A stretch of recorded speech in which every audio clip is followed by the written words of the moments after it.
is a Cosmic Octave original podcast. Me and Jake running down the street with a handful of comic books, kicking ass and banging chicks and drinking booze No, not and me. smoking Not weed. me. I'm married. Yeah, well, I'm married. Jake. Can't do that. Yeah. Off panel, off topic. With Jake and Tyler. What? Episode 256. 56. I'm Jake. I'm Tyler. You should know by now. It's 256 episodes. Well, we do sound a lot alike. We're two white guys. I mean, I blame the fact that we're in Iowa. That's like if it was Will Forte and Bill Hader, like I could totally tell which one was which because they have fairly even Jason Sudeikis jumping in there. I'd be like, I can tell who's who. But you and me? Oh, I can tell. Yeah? Yeah. Yeah. You got you got a little bit more raspiness to your voice for the cigarettes. Yeah. Smart. Smart. That's a good for singing. Marketing technique. Tyler Allen's throat capacity is at 0. Did I tell you about when I had some friends over a couple months ago? It was and they're outside. They were smoking a cigarette, and they were standing. I can't remember how it looked, but I was like, I need to take a picture of this. So I took a picture of them, and I go, now do a picture of you like doing a stretch. I took a picture, and I'm like, for whatever reason, you look like one of those old-timey cigarette ads, like healthy man cigarettes, like before they started to realize, oh, these things are killing people. Have a cigarette every night before bed. Make sure before you do your leg stretches that you do have a cigarette. The tar will make your muscles strong. Yeah, it was healthy man cigarettes. I always get a nice drag after lifting weights. Like full tar. For health. For health. Yeah. Filterless. Get the smoke right in there. I wanted to. But then they realized, wait, we can put addictive chemicals in the filters. Ooh. So you want to? And now look where I'm at. Which is kind of insane. Dumb fuck. Which is kind of insane. If I can talk to 18-year-old Tyler at all, the one thing I would say is, don't fucking start smoking, you asshole. Hey, can I point something out why I think capitalism doesn't make sense? One of the reasons, and I'm one of them. I'm going to provide it in a way that an idiot like me can understand. Okay. That is a great point about cigarettes, and you could apply that to cheeseburger, like McDonald's, Burger King. You could apply that to soda companies. You could apply that to pretty much any company in this country and point out that, all your shit's killing people, and soon you're not going to have anybody to buy your product. Yeah. I'm just saying, shit does not work. We tried it for 250 years, and it's not working. There's an actuary somewhere who's like, okay, if we can get people hooked to our thing by this age, and they die by this age, that's cancer, a perfectly acceptable rate, because from here to here, they're going to give us this much profit. Right. And then our buddies in the health insurance industry are going to make so much fucking money after what we did to them. And now these people made their choices. Laka, dude. People did choose, but we did also put addictive chemicals in our shit. Oh, yeah. Oh, yeah. You're going to, you know what? Before you actually come in here for your cancer treatment, we're going to need to see an ID and a credit report. Do you have insurance? No.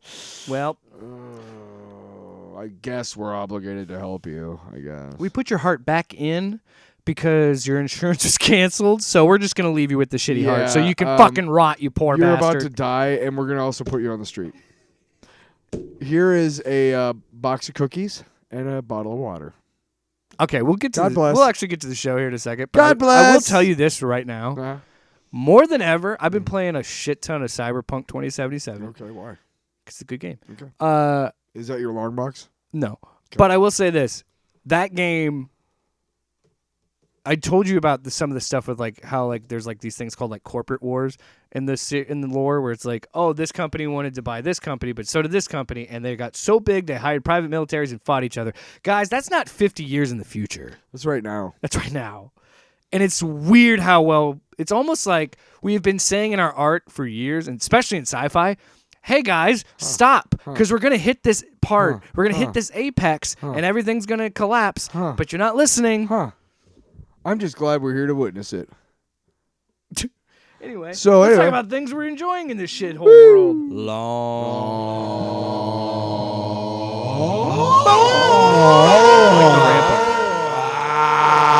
It's a long box. That intro is way too long. It freaks me out every time. Get it? Long box. Oh! All right. So this past weekend, You went to a the Ren Faire Nerd Festival. in Des Moines. Nerds! Sorry. There's a Des Moines. How was it? The Des Moines Ren Fair was last Were week. there good-looking babes? There's some. Well, I mean that's everywhere. There's pretty people everywhere you go. True. But no, well, I know what you're saying, and yes, there's some really good, like really cool cosplay. I had to be quick because I paused too bad. I was like, no, some really prime ass there, Tyler. No. There was a lot of skin, and it was well. I mean, I was with my presented. wife, but I was looking. Oh my lord! No, but there's some really cool cosplay. Did you guys dress up? No. To be quite well, first of all, I didn't. Kind of disappointed. I found Last time I left, I heard you telling your son, "We're gonna have to dress up in pirate costumes." You fucking cheater! All right. First of all, I didn't say that. I never said that. Yes, you did. No, I didn't. I said maybe maybe. it was- I maybe- always say maybe. Whatever. I never speak in absolutes. You know who do that? The Sith. Anyway. Also, DC books. Oh yeah, absolute. Yeah, we're talking about those today. So yeah, we went to the Ren Fair. Yeah, no, we did not dress up, because we were so fucking busy last month, and then I got to a point where I was like, I don't have time to think about this. I'm so disappointed. Well, I could have. I have costumes. I and know shit. you could have. That's what pisses me I'm off. lazy. What do you want from me? Fucking. Well, again, I only found out about it a couple weeks before because my wife. Weeks. Give me 3 days. I got a costume. Oh, you shut the fuck up. Because I know you're going to bitch about me talking in your long box. Because you do it every fucking episode. I talked during. Okay. Also, what? We didn't even check the time on swearing. Oh, who cares? You do. Was that the first time we said fuck No, or shit? For sure didn't. Really? Like, I feel like we said fuck before I have that. no idea. I'm sure You we haven't did. sang yet. I won't. Yet. You know what? Yet, America. You know what? I won't. Or wherever you're listening to this. I keep forgetting to tell this story. Keep forgetting. So anyway, Not in love and we I took our fucking did it. God damn it! yeah, I was gonna go a whole episode. not even. What time is it? Not even like 30 seconds after saying that, dude. Maybe 10 seconds. You said I can't forget, or I keep forgetting, and I was like, "Well, you do my vocal stem. Keep forgetting. what time is it Time for you to watch. on the show? How much time is It was like 7:40 or something like that. That's pretty good. Almost 8 minutes is pretty good for you because it's usually like instant. Wait, no, I won't count that because we kind of sang out of the theme, but I won't count that against you. Yeah, fuck that shit. Because it's a thing we just made up. Get it on with it. Well, let me. You piece of shit. Okay. So before even going to this Ren Fair, I said, because she was looking up stuff about it before going, and she goes, I worried you're going to spend a lot of money, is what she said. I go, what are you talking about? Me? And she goes, yeah. Because she's listing off all the, because it's a Ren Fair, so you're going to have armor and cool shit and weapons and cool shit. So I was like, I'll be fine. I folded within seconds. I'm not kidding you. One of the first vendors I saw, I'm like, I'm buying that. And I told her that I will say, if there was a Leviathan axe or the Blades of Chaos from the God of War video games, I was probably going to buy one. Sure enough, I found in my hands, I'm holding them right. You can hear the chains. I found these Blades of Chaos for like $30, $35. It was fun to take my son to it. I would recommend if you have a young kid, like a 3 or 4 year old, like we have. Any age really could go, but it was a fun family thing. There was a good amount of stuff to do. I had a fucking giant turkey leg because I'm gonna go to Ren Fair. I'm gonna eat a giant turkey leg. Fuck yeah, you are, dude. I bought the Blades of Chaos. It was a moment where I'm like, you are such my child. When the first thing we do he beelines it to this fucking end cap of weapons. He just sees all the toy weapons and he's like, I'm going there. And I'm like, all right. First thing he does, he goes right for the Mjolnir hammer, the Marvel one, picks it up, takes it, and goes, God of Thunder! It's like hard plastic, so it can't break, but it smacks the ground. I'm like, you're such my kid. And I was like, but we're not getting that because it was like $50. And then they had a fucking full size like hard plastic Stormbreaker. It was pretty cool. Like the vendors at these things are so awesome. Like they were like, if you're really into cosplay and stuff, there's so many cool like armor pieces. They like real metal armor pieces they would have, and like I'm not, but there are people that are into that. Good for them. So we went down there, went through all that, and then there was like they had like a fencing thing that they were doing. It was pretty cool, so we watched some of that. But the Blades of Chaos actually was a brilliant parenting move by me, completely unintentional. But when I bought them, because there was one that was broken off there, and it was just one, and he was going to sell that half price, and that was one that my son was into. But I'm like, if I'm going to buy the fucking Blades of Chaos, I'm getting a chain with it. So I bought the pair, not thinking this, but my son goes, I want one. And I go, okay. And I hand it to him, and then I try and give him the other one. He goes, no, I have this one, you have that one. And I'm like, cool. So it proceeded to be like this really funny leash kind of situation where like we were just tethered to each other the whole time. And so many people complimented me. We're like, that's actually a really cute and acceptable child leash, because I'm not, some people have hangups about it. I don't know. That's not what I'm really getting into, but it was just funny consistently seeing people laugh, being like, oh, he took that toy and made it a thing, like made it a fun thing for the kid. The jousting was fun. They had some of that. I thought it was pirate themed. There was like a whole like pirate section. It was kind of split into sections because it was like, there was like a pirate theme, but it was also open to like all fantasy stuff. Of course. Because it's a Ren Fair, why wouldn't it be? So there was a RoboCop? Dude. No, there was a very impressive Deadpool, like head to toe Deadpool. I was like, I'm like, that looks like it's hot as hell. By the way, it was fucking way too hot for May. It was like 80s, like high 80s. So it was kind of miserable at parts because we're out in the sun all day. But I slept a lot. We went to the Viking section. Yeah. And I was mad because my kid I didn't commit to it because they had war paint. And I wanted to get some war paint. And then you could also get like your name and runes, like Nordic runes. I was like, the Viking section was dope. I really liked that. But yeah, it was a fun time. We've already said like, yeah, we definitely want to try and do it next year. And then we're going to dress up for sure next year. And then, I think there's some other things that like if there's more in the summer, I'd like to do more different ones. I tried to convince my wife. I was like, "What about LARPing?" as a joke. She's like, "I have a line. The Ren Fair is the line." But I'm like, "All right, fine." So maybe we will do Des Moines Con. Maybe we won't. I don't know. It's next weekend. We haven't decided. We're gonna protest it. We're gonna stand outside. We can't afford a booth, so we made our own. We can't afford a booth. We can't afford a booth. Give us some food. We can't afford a booth. Yes! What? That's right. That's what the fucking manager of the con is. What? What?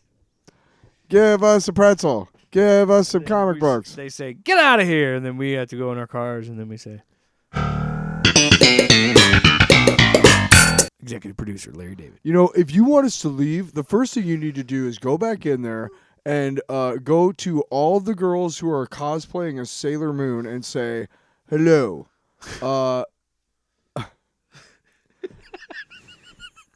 Tyler, this is flying too close to prostitute. Right. No. I just Sir, legally I cannot do that. Before we continue, oh shit, that's so funny. I started realizing that like really beautiful women were like going to these comic conventions like years ago, and I was like, okay, finally, like I have an in with like a beautiful woman because I'm nerdy, and if they're nerdy, right? And you got cosplay too, though. Man. My brother almost 10 years ago, I want to say. I had a booth at the first Wizard Con. It was called Wizard Con. Yeah, because it was a Wizard Con for a while, and then they changed he had it a to the booth at the Moicon. first one. Yeah. And so I helped watch it on Saturday with him. So I was there all day Saturday, and I'm walking around, and I'm having the same, about the same response rate with nerdy girls as I do with pretty Regular much women. all regular women, yeah. And Non-nerdy women. I remember realizing as I was walking out, I saw these two like really just hot babes, and they were Sailor Moon cosplay. Yeah. And I was like, oh my God, that's a great cosplay. Can I get a picture with you or whatever? And they were like, cool, yeah, whatever. And it was like, huh. I still don't have a chance with you. Even though you're dressed up as like a nerdy honestly, that Japanimation thing. The first Comic-Con I went to was the one in Omaha, one of the local ones there. Yeah.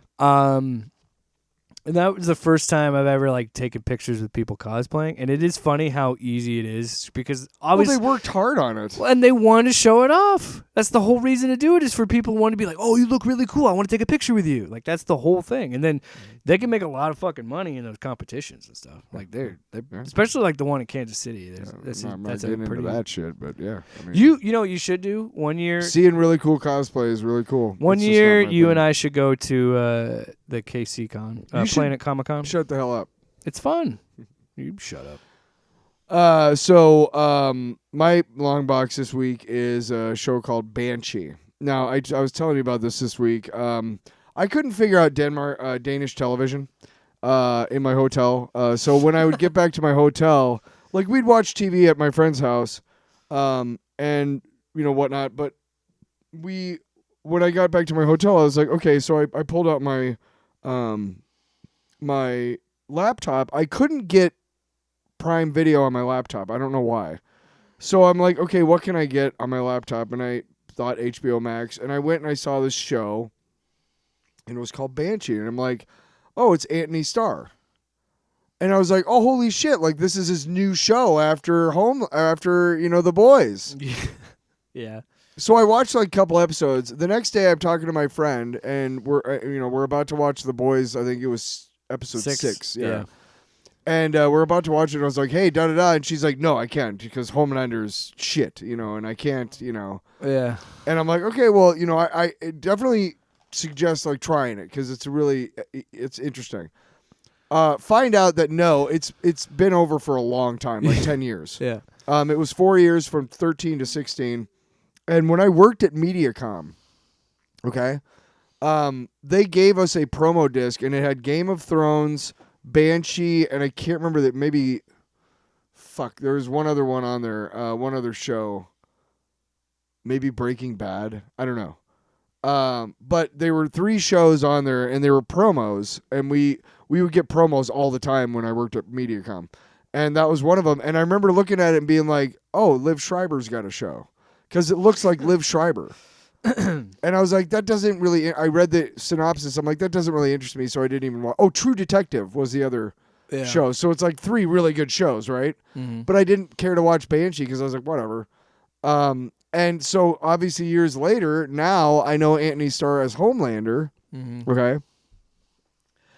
And having seen him out of character, he looks very different.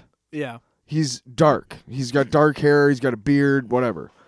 And so I'm watching the show, and so Banshee is a show where he plays a character who gets out of jail after 15 years, and he goes to find his girlfriend, and she's living under an assumed identity, and he somehow through a series of unfortunate events becomes the new sheriff of this Banshee County in Pennsylvania, where there's a lot of Amish. Yeah. And there's also a Indian reservation. Funny because he's playing an American again. Huh? It's funny that he's playing an American again. Oh, yeah. Because he's Kiwi.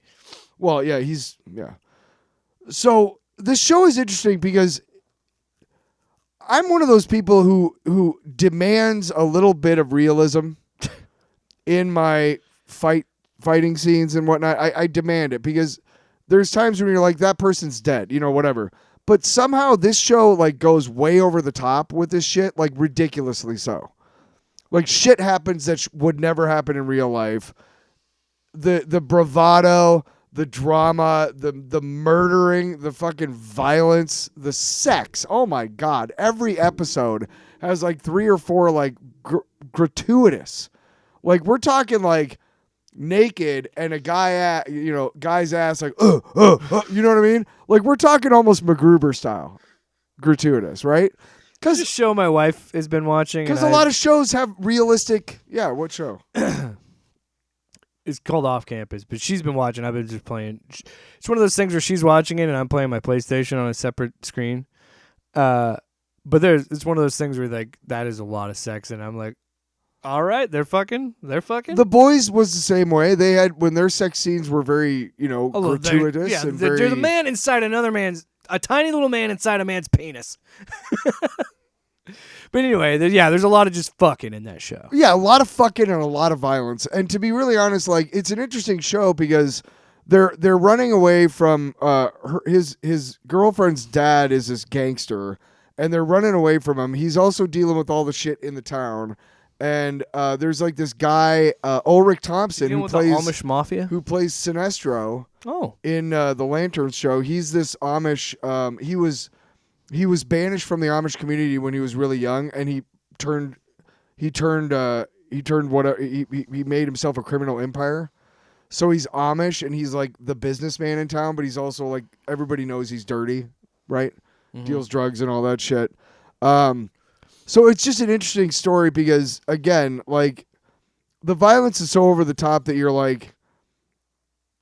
Sometimes you're like, okay, get on with it. Like, let's see the next scene because I know this person isn't dying, whatever. And just some of it just doesn't make any sense. Like, this one character is killed at the end of last season who was leaving the force anyway. It's like, why did you kill the character? He's already going to leave the show. Like, the actor's not coming. You know what I mean? Like, what was that all about? And it's just a weird storyline that there's a lot of loose ends that pop up and then, like, get chopped off and you never hear about it. It's not a great show, but it was popular enough that it made 4 seasons. Probably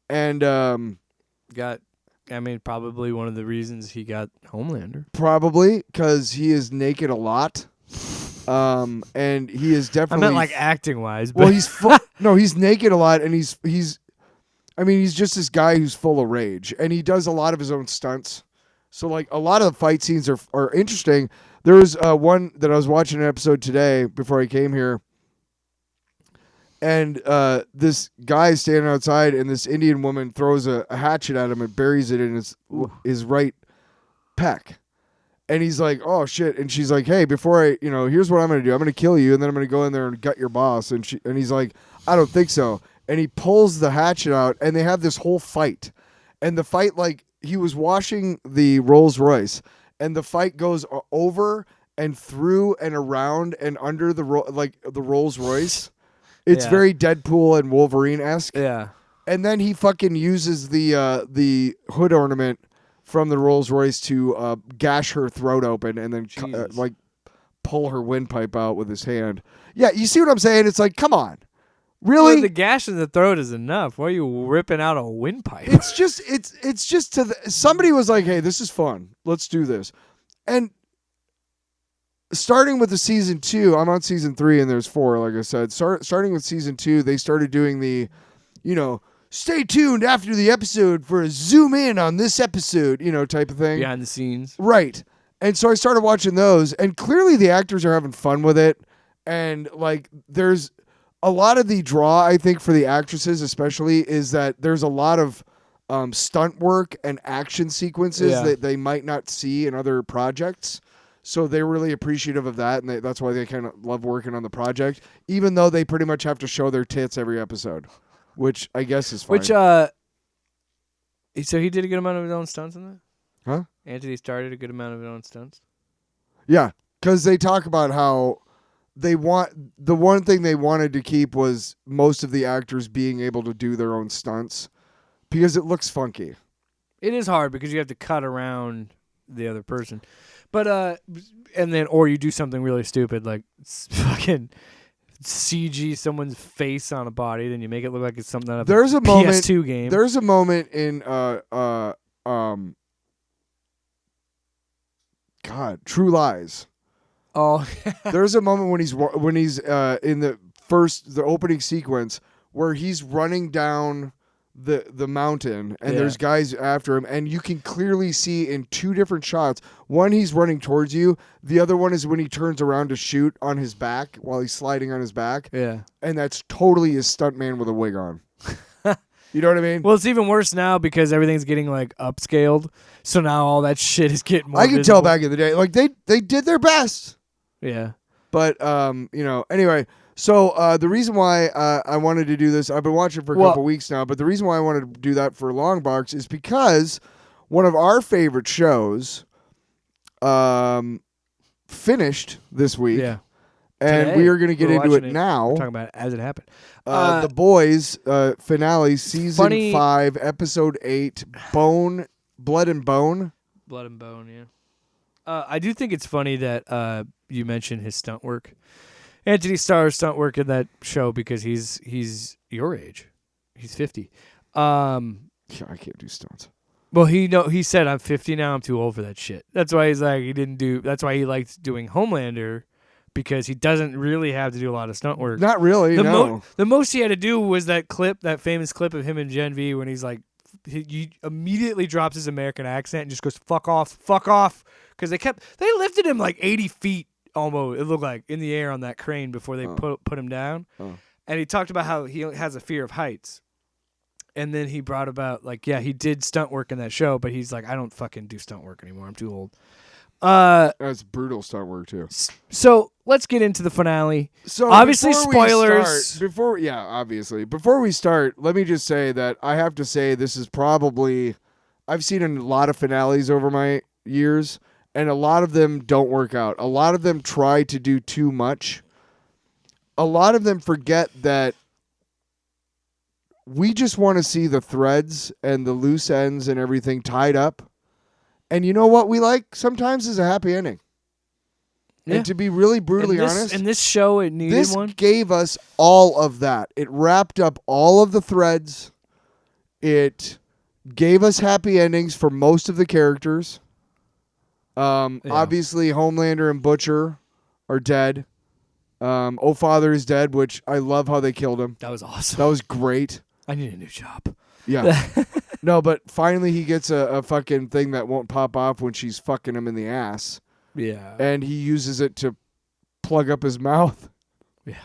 Because he's just as much into that S&M shit as Ashley is, which is funny. Oh, my God. Yeah, it blows his fucking head up is amazing. While we're on it, and we'll circle back to the beginning, but while we're on it, because it was so great, and no, in case you were all wondering, I'm not resigning. That was former President Ashley. That was the most unbelievable thing about the episode is that Congress would actually do their job. That's so many people are making that joke. Right? Yeah, no. But yeah, immediately fucking impeached.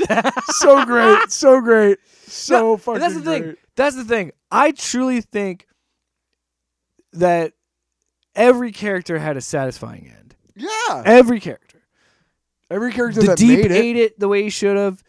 Homelander turned into a sniveling fucking baby the minute he was depowered, and it was amazing.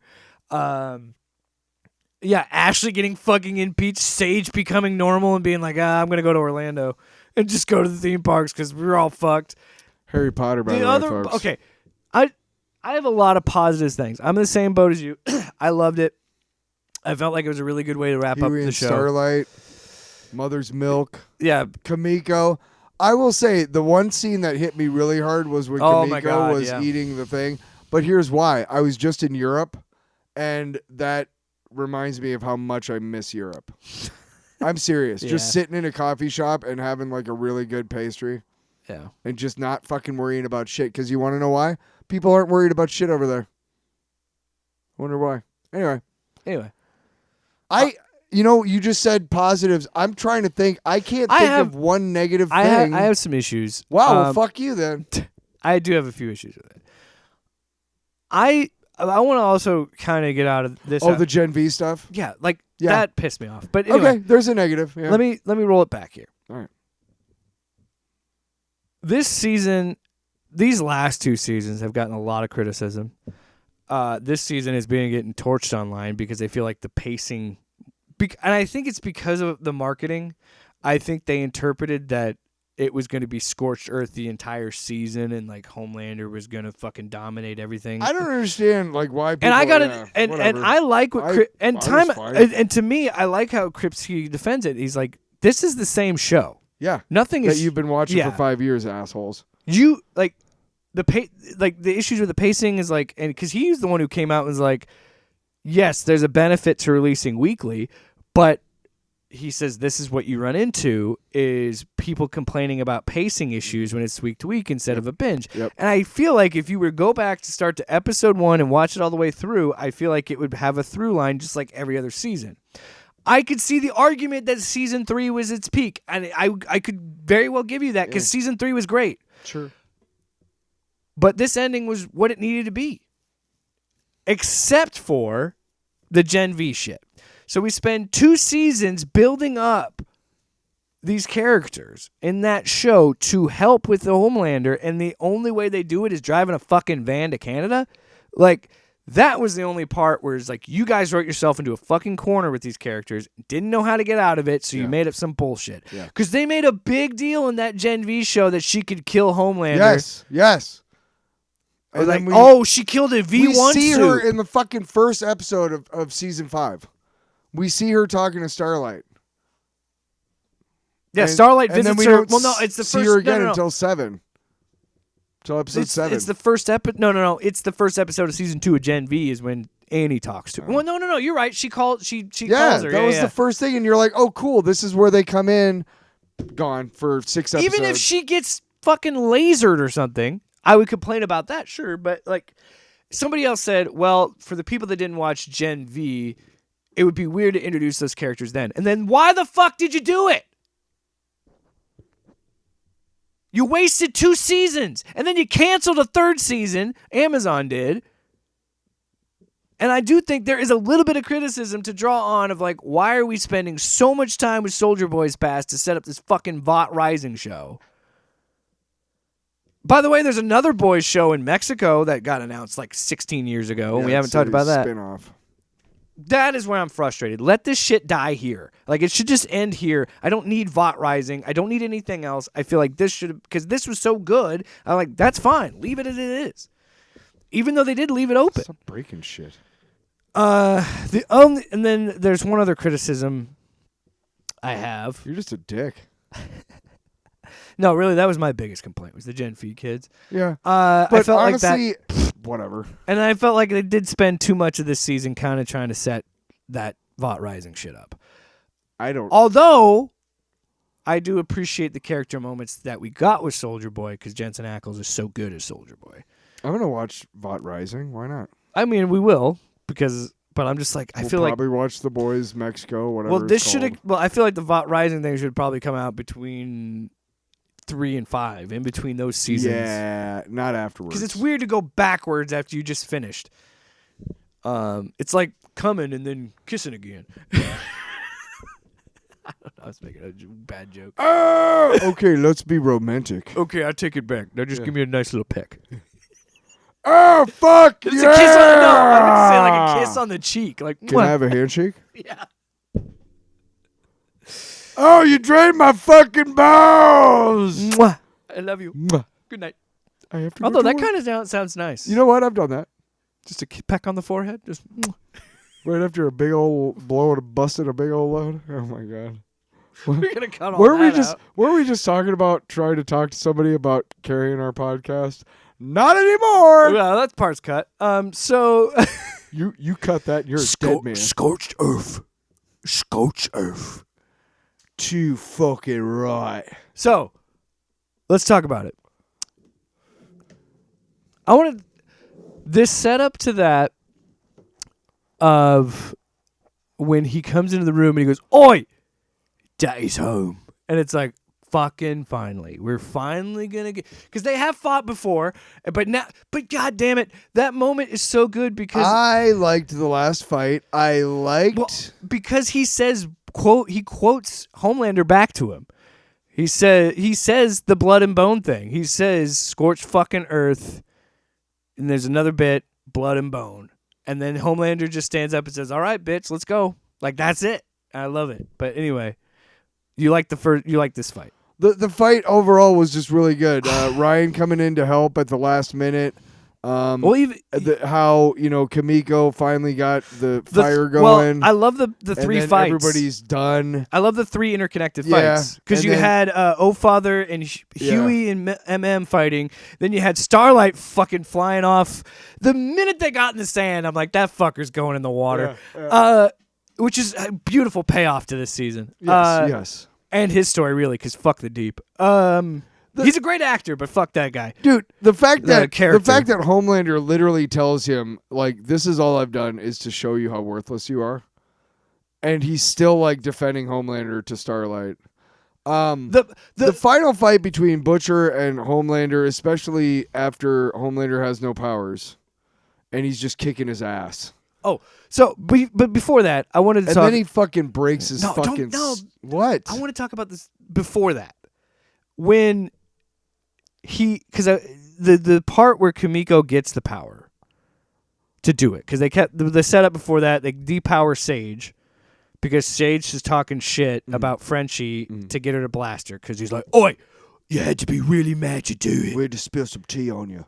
I said, no. Whatever that means. Hey, I'm serious. I didn't mean it. She didn't mean it. She out my beard. So then she's like, fuck it, I'm dumb now, so I see you at the end of the world. Oh, it's so quiet. So that moment when she's trying to power up, or when she starts to do it, I wanted to see. There was a really brief moment that was really great by Anthony Starr. He's fucking great in the scene, but where he just goes, like, this look of fear, and then going, no, like that, just being, and then immediately just starts to be like, I'm fucking flying out of here, which. I love it when you think he's getting away, and then boom, here comes Ryan. You're like, hey, Ryan, payoff. Or Butcher grabs him, or whatever. Yeah, or then he gets the tentacle and grabs him. Like, they're like, no, you gotta. I just loved that he just cracked his fucking skull open with a fucking crowbar. That's how he kills him in the book. Great effects. That's another thing. I think they did a good of a job as they could have with this adaptation of the ending for the book. I think it's a better ending in the book because I hate the whole Black Noir twist in the book. What's the Black Noir twist? That it's a clone. He's a clone of Homelander, and he's really been the one doing all the shit. And that the Homelander that we know really wasn't. He couldn't remember if he was doing it or not. And then we find out he didn't really do it. So those two fight each other. And then after Homelander that we know defeats Black Noir. No, wait. I don't fucking care. Anyway, the end, that whole ending sequence, I was telling you this, is just perfection, because it really goes to I'm a little worried about people's media literacy and just how fucking dumb people are in general, because I saw so many people bitching about this season, so many people bitching about this fight, saying it wasn't scorched earth enough. I'm like, it was Ryan, Butcher, and Homelander ending their stories. It had to be those three in that moment to end those arcs. Ryan finally stops Homelander. Butcher finally gets his revenge. That's how it has to be.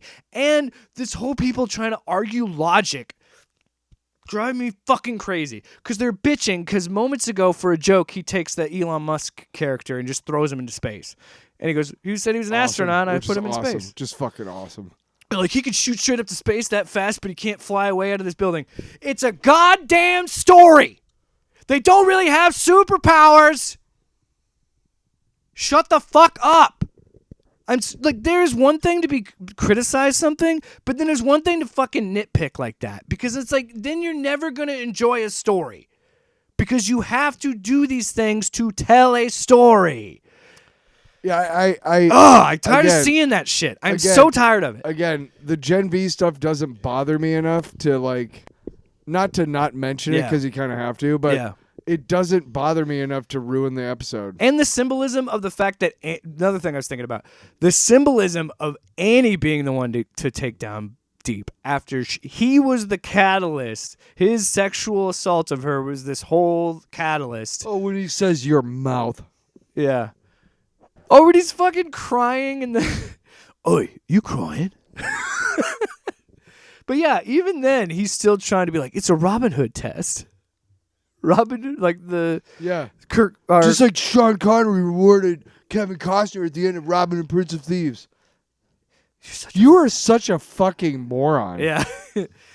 Also, I love when Homelander's shaking him down. Is the first time he's ever calls him Kevin. Yeah. Is when he's just being like this fish fucking bitch, pretty much. And yeah, the only reason I kept you alive is to let you know how much I fucking hate you. And it's funny because he's literally directing the rejection that he got, the same attitude that Shoulder Boy gave Homelander, he's giving it to Deep, which is funny. And the fact that, well, even before the fight, the fact that he went back to Ryan to try and win Ryan back, it's like this fucking little bitch is and Ryan is told him such- exactly what it is. Yeah. Like, dude, you're a fucking miserable You're a little bitch. and you throw tantrums, and people are afraid of you. And just because they call you God because they're afraid of you doesn't make you fucking God. But yeah, the fucking The lethargic- whole the live feed where he's supposed to say I'm your father, and he just goes, no, I am gonna fucking burn you all to the ground. It was like, whoa. Because that's Homelander. That's the real well, Homelander. and then there's also people complaining that like, and well, you he, saw all he the got psychics going like, oh shit, they're all. There's also people complaining that the V1 didn't really do anything. I'm like, hey guys, you ever heard of a thing called a red herring? Maybe they put that in there to divert you to think, and it also made him cocky. It made him think he is God, so that's why he went scorched earth when he just said, I'm gonna fucking kill all of you. I don't give a shit. Yeah. You're all gonna die. Yeah. If you don't accept me, I'm gonna And fucking because he murder thought you. he was that immortal, he let himself he got defeated. And yeah, him punching him was so lethargic. It was so, and just even before that, when he's begging for his life, it's like, yes, I will eat your shit on live TV. I will suck your dick. I'll eat your shit. I'll get a shapeshifter to look just like your wife, and you can be with her. No, you ain't nothing. Or I'm a guy. I'm God. You ain't nothing. Pop. So how do you feel about this? So in the book, Butcher goes crazy and systematically kills all the boys and then kills Homelander. We're not doing that this time around. However, I loved how they end Butcher's arc and how he is Homelander too. And that beautiful moment, well, first of all, this show is really a love story between Billy Butcher and Homelander because they hate each other, but they kind of love each other in a way because even Homelander says, I didn't kill you all those times because I wanted this fight. I wanted this. Yeah. And like that sequence afterwards when Butcher's trying to get Ryan back and be like, hey, man, let's go just live just two dudes. We don't have powers and like let's get a fresh start. And he's like, no, you're just as fucking bad as he was. Yeah.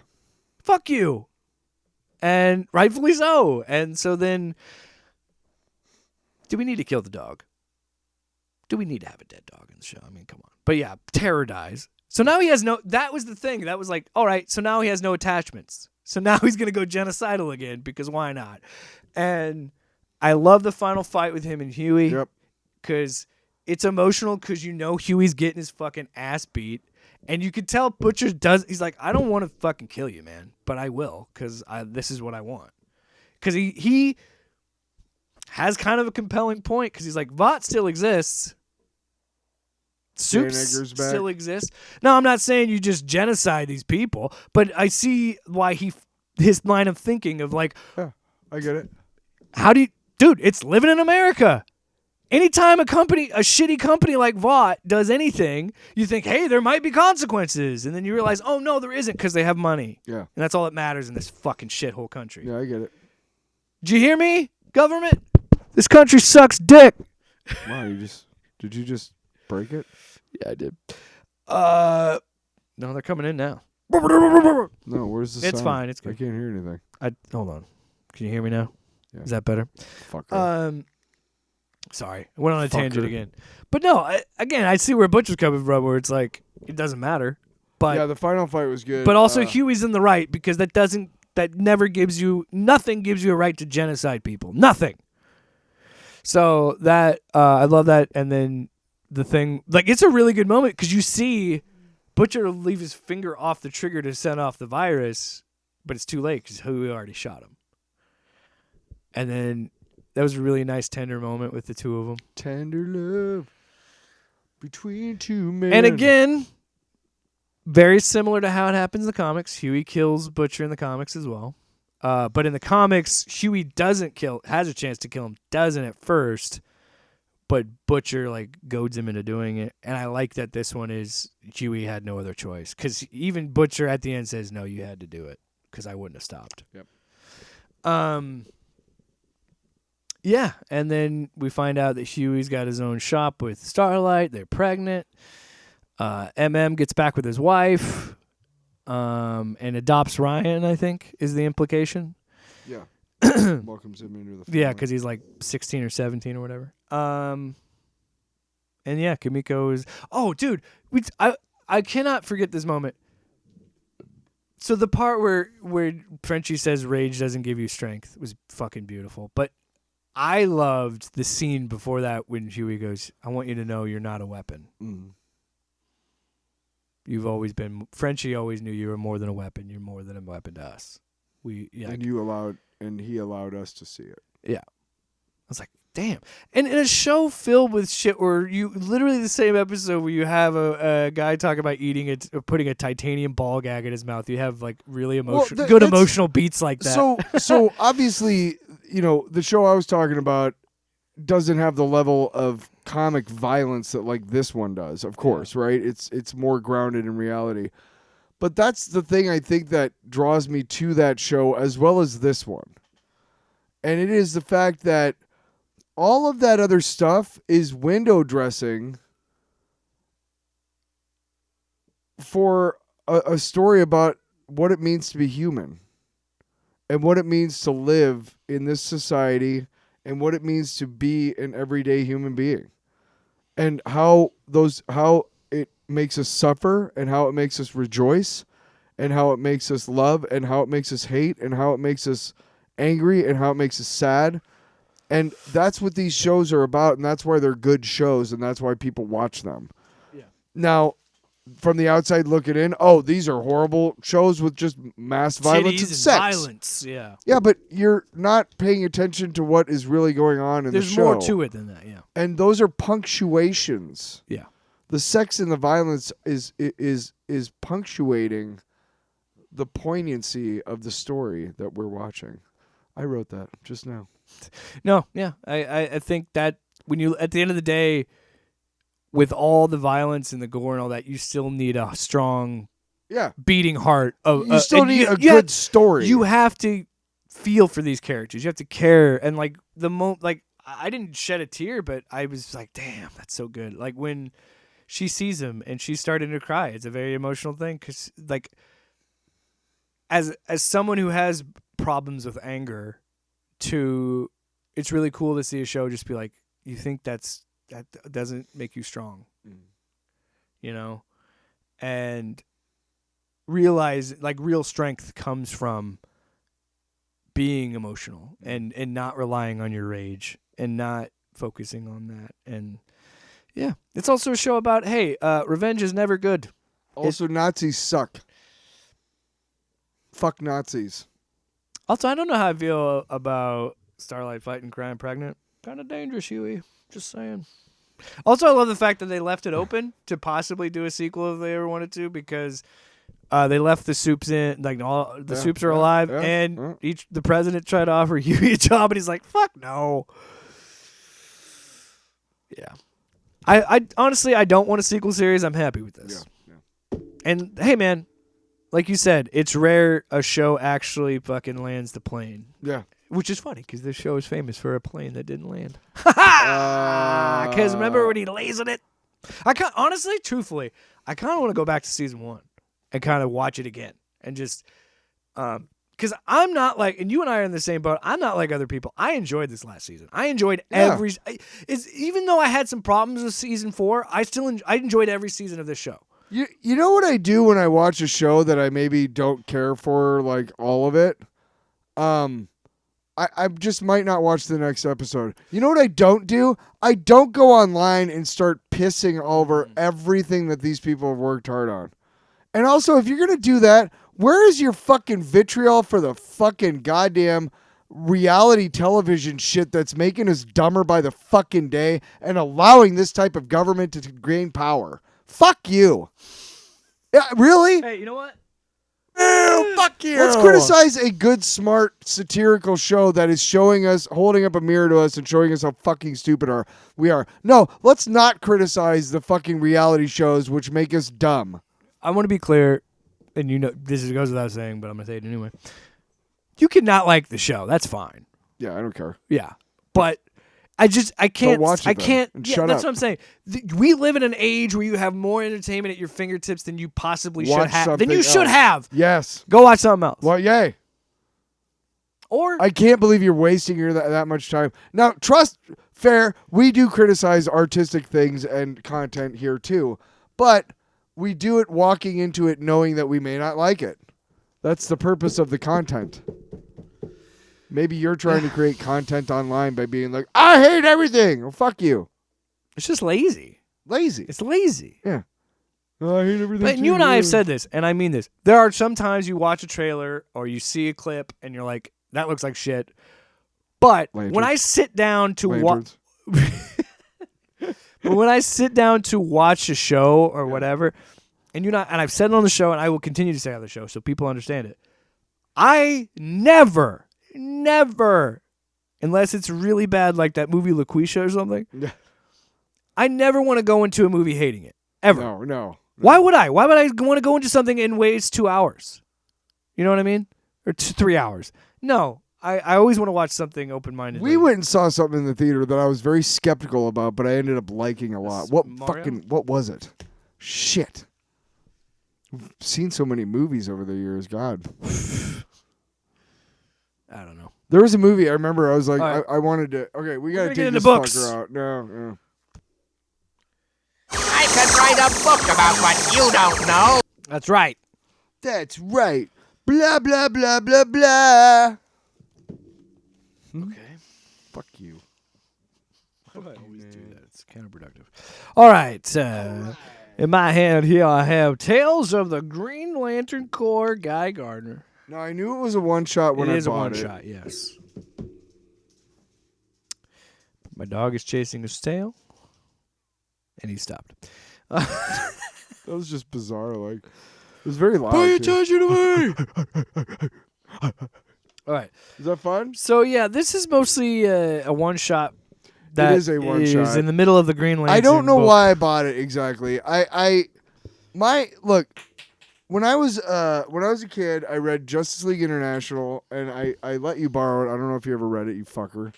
But it's one of the greatest comics ever because it's right after Crisis, and it's literally they went to Keith Geffen and J.M. DeMatteis, and they're like, hey, these are the characters you can have for the new Justice League.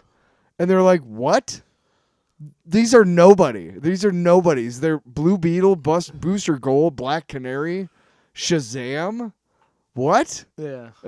You can also have Batman. And they're like, seriously? Let us have Batman? Holy shit. And it's a great, great comic. And Guy Gardner that is where Guy Gardner became Guy Gardner. Yeah. And That's where he gets punched by Batman in one punch. Oh, isn't it? yeah. So He's I had knocked to out buy by it, and I realized something when I was reading this. I don't really like DC Comics. Other than the absolute books. Kind of. I really just don't. I don't like. At one point, in one point in this book, they do a joke that is so old. Can I say it for a second? It's like at the end, but it's like, did you really do that joke? Go ahead, and do. Yeah. Talk Well, talk it.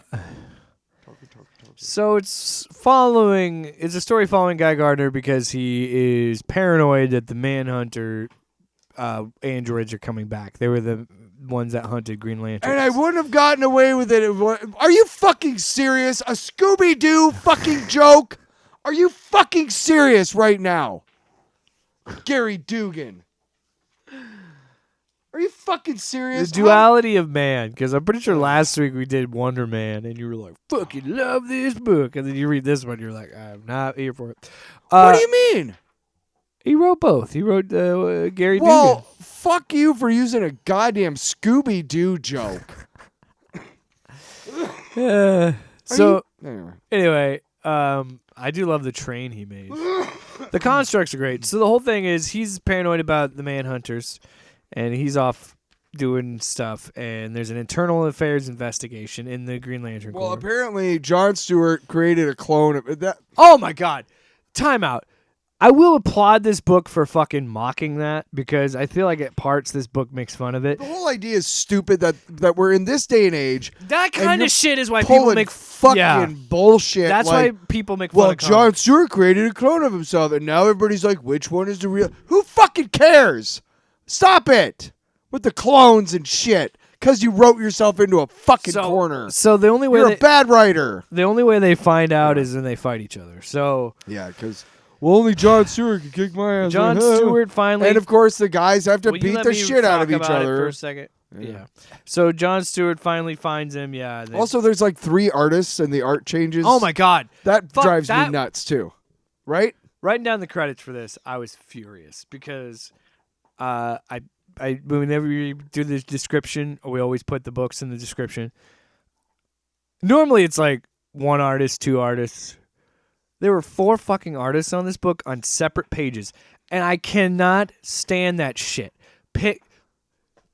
It's a one shot. It's one issue. You get used to a style, and then it changes. Yes, for no reason. And then you get used to that one. I've and always it changes.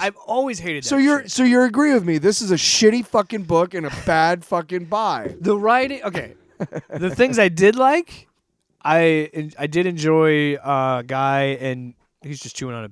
I know, but he's close to the fucking Howard strip. Guy and John's interactions are what make the book enjoyable for me. But overall, I think it's a weird. I'm with you. I think there's some things that frustrate me, like this whole fucking clone John Stewart is just reeks of shitty '90s books. Yeah. We're still doing that. Yeah. And it's like, that's the shit why people make fun of comic books. That's the shit. And soap operas. But yeah, in and of itself, I mean, the art changing every like 3 or 4 pages is frustrating. At the end of the day, it only exists to set him up to be in that Green Lantern book. Yeah. And yeah, it's also, I think we're riding the popularity of the DCU, and he's going to be in the Lantern show, and he was in Superman last year. Sure. So Yep. whatever. And Nathan Fillion killed it. No, and I give it a C. Before we move on to the next book. Points for internal affairs of the Green Lanterns. That's funny. No. That's funny as shit. No. I'm sorry. That's funny to me. No. Why not? Because the character's Well, stupid. so you're going to tell me that Green Lantern shouldn't be investigated? Yeah, that's what I'm telling you. Wow, dude. I know you were pro-police state. Yep. Me and fascists like that, buddy. I mean, you could argue, like... That's why I wrote a song called Fuck Fascists. I would like to think that the fail-safe for that would be like that the Ring chose them, so maybe they wouldn't really need internal affairs. I just think because it's a tired joke. The entire character is a bad joke, just like the fucking Scooby-Doo joke. Hey, here's a guy who has no business having authority over the lanterns. God, just enough, Gerry Duggan. You suck. But you liked suck. But you liked Wonder Man. Yeah, well, I don't like this. yeah. What'd you give it? I said C. I give it a D. For dick. D for I could write a book about what you don't know. dipshit. Wow. I wasn't even That going was that too far. That was Yeah, too, what that up, was dude? Too, that Come was on, too. man. I'm sorry, Gerry. Yeah, Gerry. Or Gerry? Is it Gerry or Gary? Whatever. Who gives a shit? He's a dipshit. I'm sorry, Duggan. He's a dipshit. You gotta say it like that. Duggan. Sorry, Duggan. Duggan. God damn it, Duggan. Again. Duggan. Again, Duggan. Duggan. Duggan. I think you say it does sound like you're saying dang it. Duggan. I get mad and I go, Ali Farouk Manesh. All right. You and I, baby. So, You and I, Panthers. absolute Martian Manhunter, number 11 by Deniz Camp and Javier Rodriguez. Are we at the end yet? Are we getting close to the fucking end? This is the second to last issue. Yeah, I know. So this one picks up where the last one went off, where the Martian has remerged with John, but he also has the other Martian that's there, the negative one. And I mean, I'd sent this picture of you. I still fucking love it. I'm probably gonna buy the the giant volume of it Sure. when all 12 come out. Sure. I'm enjoying this book. It's very pretty So, to look at. I just love how surreal and weird it is. Like I don't know, you don't know what's reality. No, so John is running from I live that every day, man. the G-men type guys that removed the Martian from him in the first place. And while he's doing that, he's having internal conflicts. And again, just some of the shots in this like, or the panels where he's like, literally the two of them are fighting, shooting beams, and it's in his face, and you're seeing, hey, remember this fond memory of your dad and all this good stuff. And the bad Martian's like, hey, remember he died? And it's just like, as someone who deals with mental health, it's like, that's a pretty accurate depiction of what your thoughts can do to you sometimes. Sure. And I do love that this whole time that's happening, this evil guy is just antagonizing him, and then we cut back to the influence of the white Martian still impact. Other Martians showed up, I guess. I don't know if Tyler's dead, apparently. Yeah, that's what they think. They say at some point that he died. That was what the evil Martian was saying. We don't know if that's true or not. I'm sure we'll find out in the next issue. He did eat the tainted chocos. Cookies, remember? Yeah. Maybe he is dead. That'd be pretty crazy. It's not exactly anger, but anger comes the closest, and they're talking about is the Martian is fighting. It's really cool art, obviously, because this has been great art, but the idea of, like, the Martian trying to protect him, and then the evil one still, like, talking shit in his ear, and then we see more about what happened with him and his partner, and they intercut that what's happening in reality. And this is the one that I sent you in a text, so I'm like, I fucking love this book. So they're having this firefight with these agents, and then at the end, he's like, goodness and humanity? Sorry, pal, I just don't get it. And then it cuts to a panel on the bottom of the page with the Martian saying, message to my fellow Zeros, which is what this series has done with the breaking the fourth wall. Let's test out this green guy's observation of goodness. Activate your Despero vision to see the true nature of life and get a pair of scissors and cut along the dotted line above. If the state won't let you have anything sharp, use your grubby little fingers to rip a ragged line. So he's saying, like, hey, rip out this panel because some shit's about to happen in the next page. If you're a good person, you won't want to see this gratuitous violence, right? But you, someone who owns the book, is like, I'm not going to cut this out of the book. It's my book. And sure enough, the agents are dead. There's a firefight. And then John kind of has a mental break where he's like, shut up, both of you. And that's also where we see his wife kind of break free from the influence of the white Martian. She's running away. So she finds, but she only does it because the green Martian, you see like some green smoke, like he got to her. Yeah. And it was pretty much like, come to John. Yeah. All setting up the big showdown with all the Martians, pretty much. The Martian mindfuckers. What was that? Oh, yeah. The shot where... Okay, so this is what I find interesting, because it was really crazy to read this book and then the Batman book, because both have similar, like, twists. So one of the twists here at the end, he's having this conversation with the Dark Martian. He's like, you can't outrun the truth, partner. You have to face the music. Because he said it wasn't just a coincidence that you walked into that coffee shop.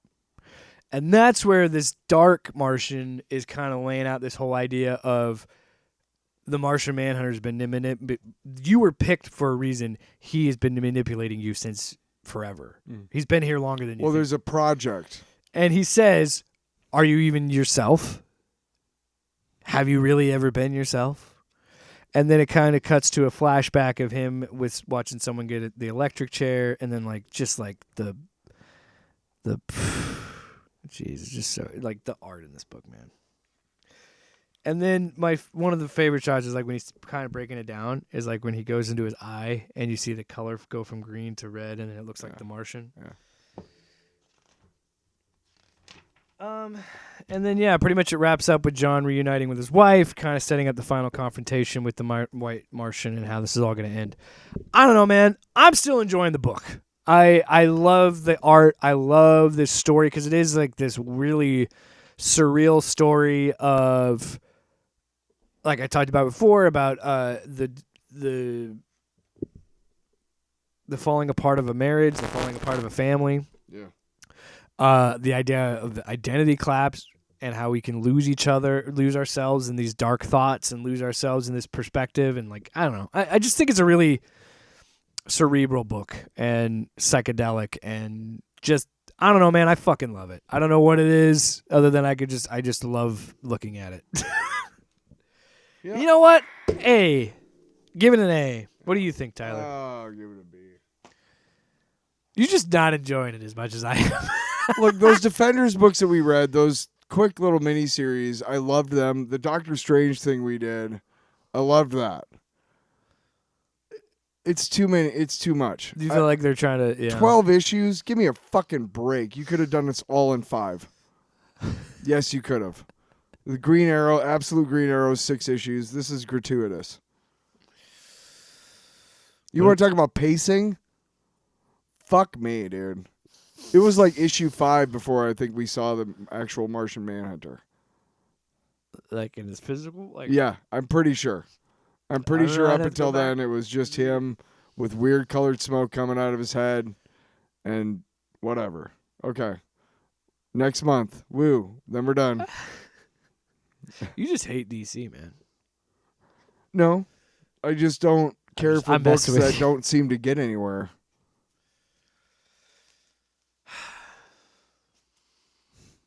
I guess.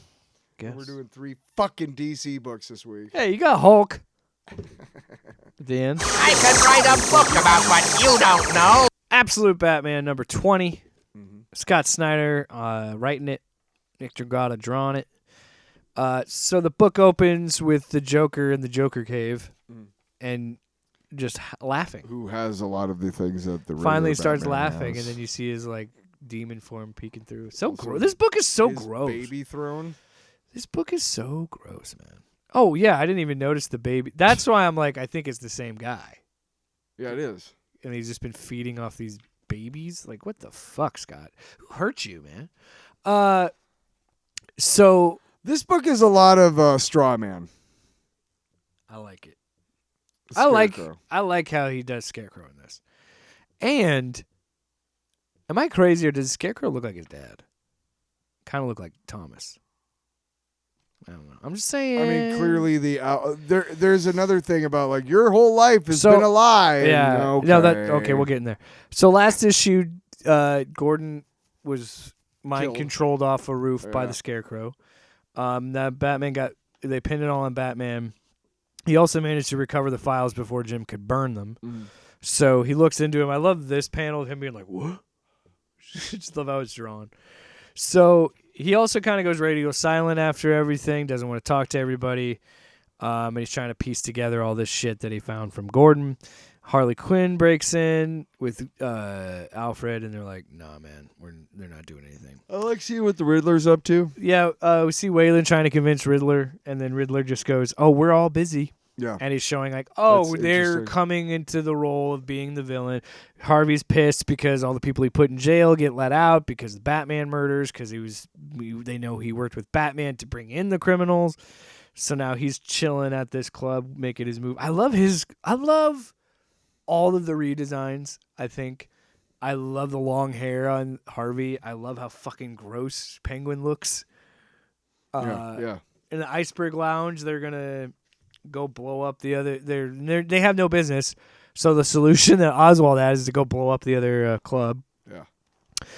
And essentially, we also like Waylon still tries to convince him, and Riddler's like, no. Yeah. We see the past of what Batman had to do for Falcone after Waylon didn't do the dive. Mhm. And then he visits, so he knows how to get into Blackgate. So he gets into Blackgate prison to visit Joe Chill. Yeah. And then he's like, tell me it's a lie. Tell me it's a lie. And he goes, what lie? What lie? Yeah. And then we have Scarecrow show up. And Scarecrow says like, hey, buddy, what's going on? Blah, blah, blah, blah, blah. And makes Joe Chill hang himself. Mhm. And he calls him Bruce. He knows who he is. And he just goes, yeah, your whole life's been a lie. You know why? It's because your mom was in the Court of Owls.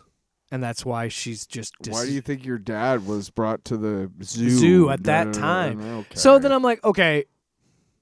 But he keeps saying Batman. Like, he's like, Batman was a thing for the beginning. Da, da, da. I don't think he means Batman specifically, but it does make it sound stupid in your a way. whole life is a Well, lie. you know what it is? It's Scott Snyder flipping Batman on its head and saying, rather than Batman created Joker, Joker created Batman. Okay. So Joker, but then I'm like, okay, fine.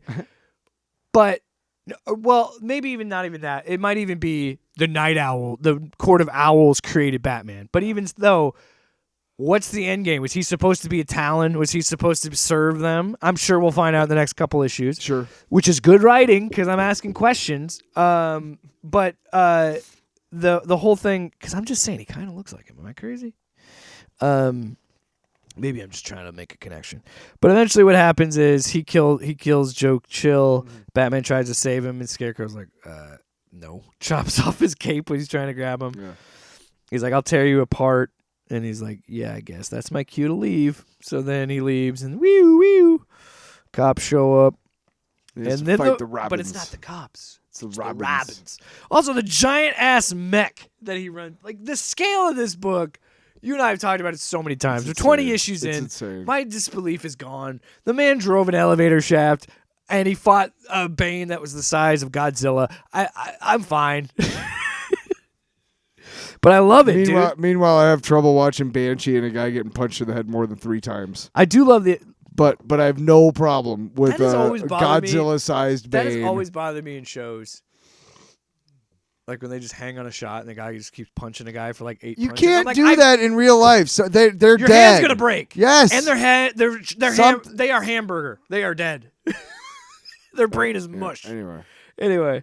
But even this little bit makes me fucking excited for the next issue because, and again, good writing. Because he hits the fucking mech, falls down, and then it's like, oh, I got him. And of course, Jason is the one that's just like opening fire, just shooting at him. He clips him, doesn't quite get him, but he falls down. And then he lands, and Duke and Steph close in. And then Duke. So all the Robins are kind of surrounding him. And I love this shot so goddamn much. He just goes, kid, get out of there, run. And he goes, no. He just pops that fucking battle axe off. I'm like, let's do it. And I still hate that logo, but I love the battle axe. It's true. I hate it. I hate that I wanted to shit on this so much, but it's so damn good every fucking month. Oh yeah, dude. Every. I'm just kidding. I'm not mad. Again, you want to talk about what we talked about earlier? Prime example. We shat on this idea. Oh, as soon as I remember very distinctly that A+. You brought it up. By the way. You brought it up, and I hadn't even seen anything, and I was like, what are you talking about? And I went and looked at it, and we were just both like, I wish we could fucking find the episode. Oh, when we talk, yeah, I'm pretty sure it's on our YouTube channel. Like yeah. Oh, probably because we were just like, what the stupid. Fuck? That's not even a bat. We're gonna reboot these characters again. And then I was like, you cut to when we actually like it. And I'm like, that's the beauty of these characters. Is you can reinvent them. First issue was, fucking crazy. All of them rattled their teeth. Yeah. All right, so this is a book. This next one.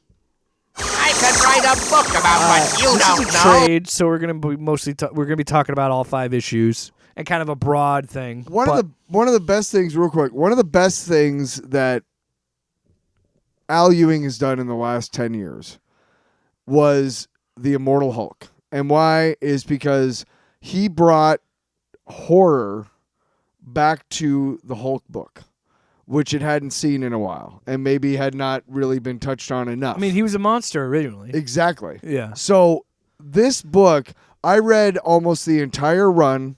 It left with the series after it is where he becomes a spaceship. And then that leads into Infernal Hulk. That led into Hulk. Well, yeah, Phil which Kennedy was Johnson. a series where he becomes the other, or whatever it's called. And then Infernal Hulk is what we're reading now. But Immortal Hulk is where all this started. Yeah, and Infernal Hulk, during Civil War, was it Civil War II? Yeah, Clint shoots him in the head. He gives an arrow to Hawkeye and says, hey, if anything ever happens, shoot me and it'll kill me. So at this everybody point... thinks he's dead. Yes. Everybody thinks Bruce Banner and Hulk are dead. Yes. So... It is funny to go, interesting to go back and read this, given that I have the context of Infernal Hulk. Yeah. So I knew there were ties to Immortal Hulk here. And I already had a concept of the Green Door I had known about this series. I never read it, but I had known about it. Mm-hmm. So going into it as someone who loves horror, I was very excited to read about it. And I gotta say, from this, and I told you, I was like, now I gotta read the other trades. I want to finish the run. Yeah. Because I knew I would like it, but I think I would be remiss if we didn't address it. We have to address it. Yeah. Joe Bennett is a piece of shit. Yeah. He's Fuck a that giant guy. piece of shit. That Nazi fuck. Which sucks because the art is fantastic is fucking in this brilliant, book. and he did almost the entire run. He's horrifying in this book. He is scary as shit when you look at him in panels. I'm reading it in broad daylight in a well-lit room, and I'm uneasy about it because it's just the way that he's drawn, and it's almost the way the Hulk should have always been done, right? Yeah, almost. He should be scary. That first issue is like that's the way it should always be done. Yeah, he's a hero, but I mean, how you know what I mean? Yeah, you're a giant green monster. There's only, well, this whole setup is just great. Like, okay, so the whole book, the first issue starts with a Roxxon gas station getting robbed and 3 people being murdered, including Bruce Banner. Yeah.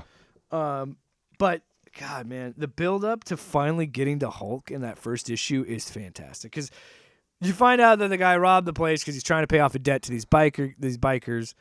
And who are all pieces of shit. Yeah, they're like, oh well, they don't give a fuck that he killed people. Like, go get us more money, bitch. Yeah, go rob another gas station. Yeah, ha ha ha. Or go grab something else that'll get you more than $200. And so as that's happening, thoom, outside, and you just see like shit shaking, and then you just see 2 giant green hands rip through. Here, let me see this real quick. Well, I want to get to the I think I know what you're talking about. Yeah. But my favorite before that.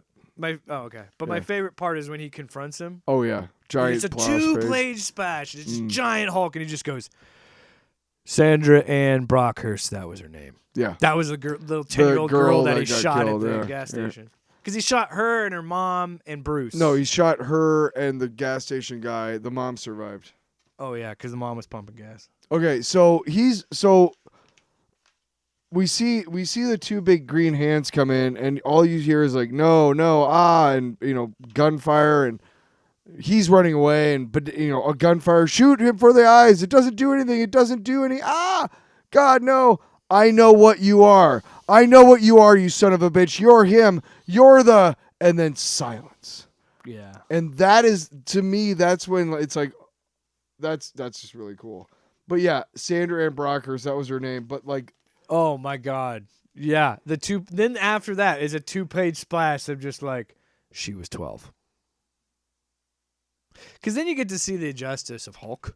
Where it's like, oh, he's not just this man. I'm like, God damn, look at the grin. Like the eyes at the end of the well, sequence. Yeah, I want to talk about that too. But just some of this shots where he's just shooting him in the chest. Yeah. And then he just goes, on someone who deserved, he goes, wondering what you could do if you let the power loose, on someone who deserved it, I mean. Know how I found you, Tommy? Because since you pulled that trigger, you've been lying to yourself, and I could smell a liar. Just like, okay. And then he's like, please, I have a family. I have a little girl. You don't say. And then she's like, I know. I didn't want this. I made a mistake. Don't you ever make a mistake? Please, I swear I'm not a bad guy. And so first of all, it's like 6 panels. Yeah. And the panels, he's just like, trying to hear this guy out. Yeah. And then when he says, I'm not a bad guy, look at his eyes fucking change. Yeah. And then just go, what do you think? And it's just like, fucking shit. Again, well-lit room, broad daylight. I'm like, Jesus Christ. So we cut to the guys in the hospital, and this reporter broken every bone. This reporter is talking to a cop, and the cop is like, who do you think it is, dude? Yeah. It's a guy who disappeared from the morgue, and then a big green guy shows up later. Who do you think it is, dude? Yeah. Oh, I'm not then Bruce says the same thing the next morning. He's looking at himself in the mirror and he goes, I'm not a bad person, am I? And then it's just Hulk in the mirror and be like, what do you think? Or is he both? What do you think? Yeah, and then or is he both? Because the whole thing is or is he both? So it's the first 5 issues of the series, The other issues, there's the next issue deals with a doctor. The whole it's premise kind of a is, monster of the week type of thing for a couple of issues. Yeah, and so Hulk's big thing in the second issue, Traveling from town to town. He takes down this guy, and he's just been roaming. That's a great fucking the second issue's story. Fucking awesome. Right. Because he's in a town that has been having these disappearances and people have been dying. People mourn and then they die. Yeah. And it's because this doctor tried to make his son immortal. What Hulk did. Yeah, and he killed him, so he buries him in the cemetery without any precautions. It irradiates the ground, and it irradiates the people. So then what he does is he tears his fucking arms and legs off and buries him. Buries him because he can't die because because the Hulk is understanding the Green Door and so the image is amazing. Like, right? Don't lie, fly. I could smell a liar. And then, like, as it's happened, I want to get to the image of it. When Sasquatch shows up is when I kind of tuned out. A little bit, yeah. When he fights the guy, I want to get the images because the guy's pleading. He's like, no, I can't. And it is a horrifying image because the guy can't die. So he's just sitting there forever. Buried under all these rocks, 20 feet into the ground. Like, it's insane. Just, again, I can't get... I like how Ewing also had a habit of not titling the issue until the very end of the issue. So you wouldn't see the title of the issue until the very end. The Walking Ghosts. Yeah, I believe that's third issue is all the different art styles. Is that right? Oh, I love this. Yeah. So Where the third issue is the witnesses. reporter trying to follow the Hulk doing his thing, which is really, really interesting. So one of the lines that's my favorite from this book that really make it fucking awesome in a horror book, and I love it, is when Bruce is doing something, he's like, "I need to get back before night because night is his time." Yeah. The Hulk always comes out at night. See, that's when it was. Hulk was always coolest when it was like, nighttime is when he comes out. Like, you can't do anything about it. Yeah. It's okay when he's like rage, but that's like, well, then it can happen anytime. Well, and if you put a set time on it, like when the sun goes down. And I'm sure once I finish, shit. like, I actually read the whole run and everything. But like, I do love that this book focuses so much on the idea that Bruce can die, but the Hulk can't. Yeah. Because the Hulk had the Green Door opened, and the Hulk will always go through the Green Door. And I love the idea of like Green Door being death, and the Green Door is how the Gamma people can stay alive. So by this point, when I buy this trade, which is again the first 5 issues, so each individual person has different art. For telling the story of when they encountered the Hulk, and it's awesome. When I buy this trade, it is probably it was a 50-issue run, 50 issues, 50, and this is probably around 38, 39. It's getting close to the end. We know it's a 50-issue run, so around 40, 41, 42, around there is when I bought this because I wanted to see how it started. Because I remember, it's not in this book, but in one of the early issues, like the first 10 issues, they kill the Hulk and then they eviscerate him. They put him into jars. So like his head is in a jar, his hands are in a jar, and he somehow breaks free and reanimates because he's the Hulk, right? He'll find a way. Yeah, right. He's always going to go through the Green Door. And I remember this was when I was still reading comic book CBR, comic book resources. Yeah. That was when I was still reading that website quite frequently, and I remember reading something about that issue and how they brought horror back to Hulk, and the Immortal Hulk is one of the best. You should be reading this if you're not. Yeah. I didn't read it for a long time still after that, but then I think when we started doing books, I think, or I can't remember, because we started doing books like 3 years ago. I think we did the thing with Mayhem, and I believe, and I was buying most of my Hulks through there. I think I got this trade at Jay's, and I've been pretty much getting my comics at Jay's ever since. Yeah. So at the end of the third issue, the Walking Go or they get set up that the next issue is going to be Sasquatch, and Sasquatch is a long-running Hulk villain. Well, adversary. I don't even know. they went to Bruce Banner and Walter Went to school Lankowski together. went to school together, and Bruce was the nerd, and Lankowski was the smart jock. And he wanted to use the The gamma. problem with Lankowski and Sasquatch is he didn't release a monster that was already there. He created a portal to these the old green door. gods. Yeah. No, it's not even the Green Door. It's something else. It's these old gods. It was dealt with in Alpha Flight towards the end of Alpha Flight. Okay. Back in the 80s. But Sasquatch, he is constantly in danger of losing himself in the Sasquatch because the Sasquatch, unlike the Hulk being an alter ego of Bruce Banner, the Sasquatch is an entirely different being that Lankowski inhabits. Yeah, and they talk about it in this for issue. a time. Yeah. But at some point, the Sasquatch can take over. And again, these are like the old gods from like Canada, like Eskimo gods. You know what I'm talking about? They address it in this book. Yeah, a little bit. Yeah. So that's the problem, is that for a long time it was, Sasquatch is just like Hulk, but it's what happened when he da-da-da-da-da. But no, they actually wrote it. I think Bill Mantlo was the writer who finished up. And this was towards the end of Alpha Flight when like they were on the run and they were in a spaceship and shit, and it was fucking crazy. So there's a bar fight that goes on, and Sasquatch tries to break it up, and he gets stabbed. Well, not Sasquatch. Lankowski gets stabbed.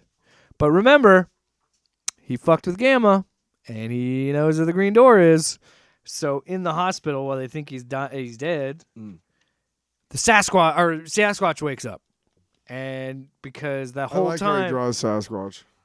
yeah, I love Sasquatch. And oh god, how he transforms out of Sasquatch! Oh, Yeah. it's amazing. But yeah, in this next issue, they kind of touch on what you did about the Alpha Flight stuff, and then eventually Bruce shows up at the hospital as Hulk, and then turns into Hulk and then fights him.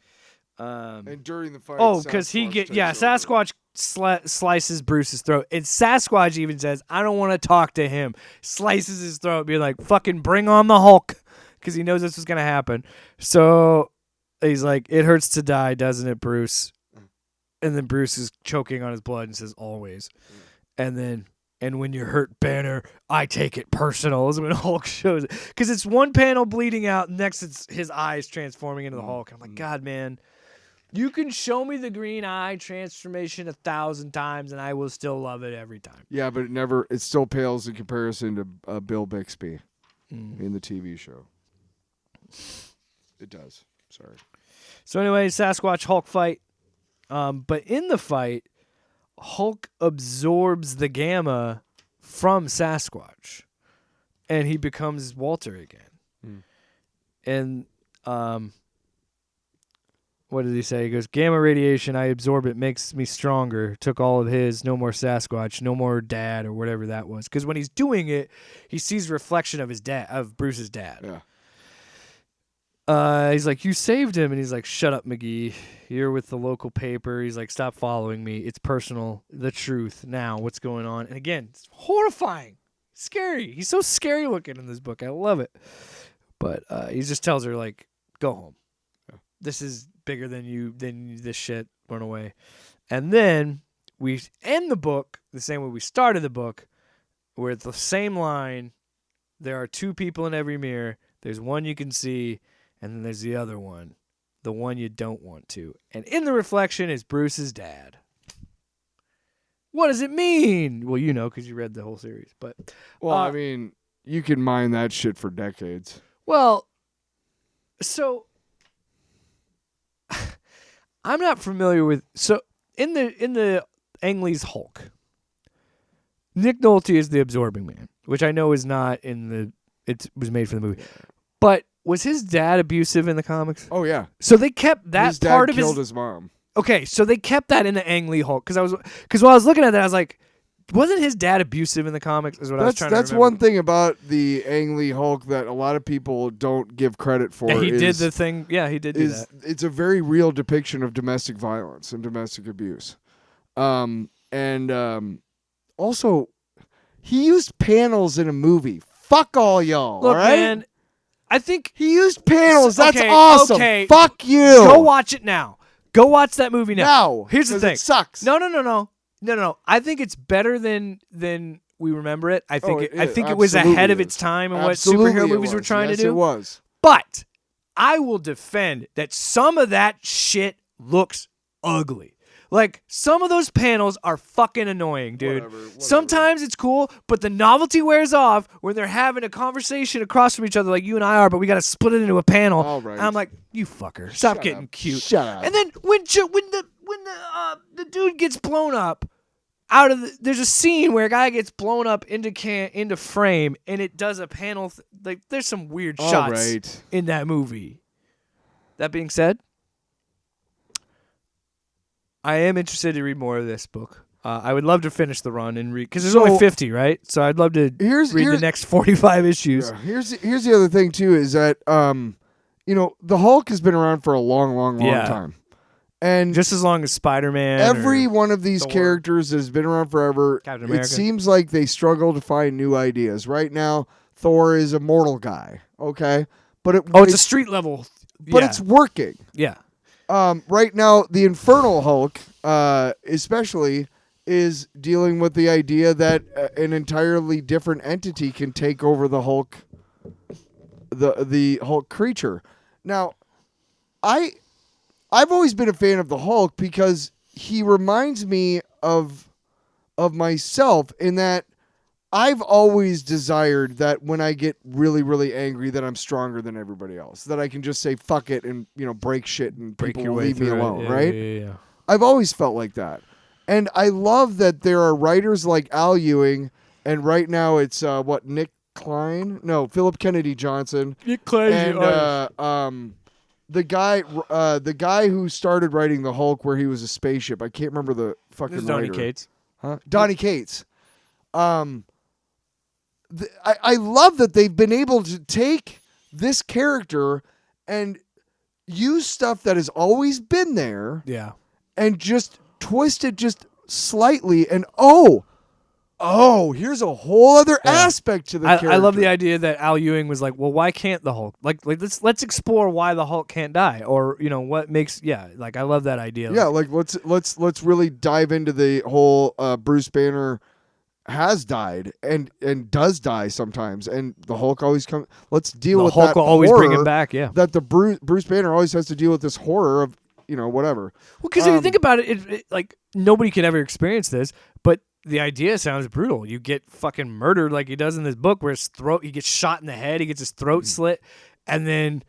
And the next thing you know, you're awake, and you have no idea what. Well, you're not awake, but no, you I know, are but kind but of. when you come to after the Hulk's been out, you're like, I don't even know what the fuck he did. Yeah. I'm alive again, so. Yeah. But I agree. Like, it's crazy to think that it took somebody like Al Ewing to be like, well, why does the Hulk come back? Let's have fun with this. Let's kind of go into this. Yeah. And I'm.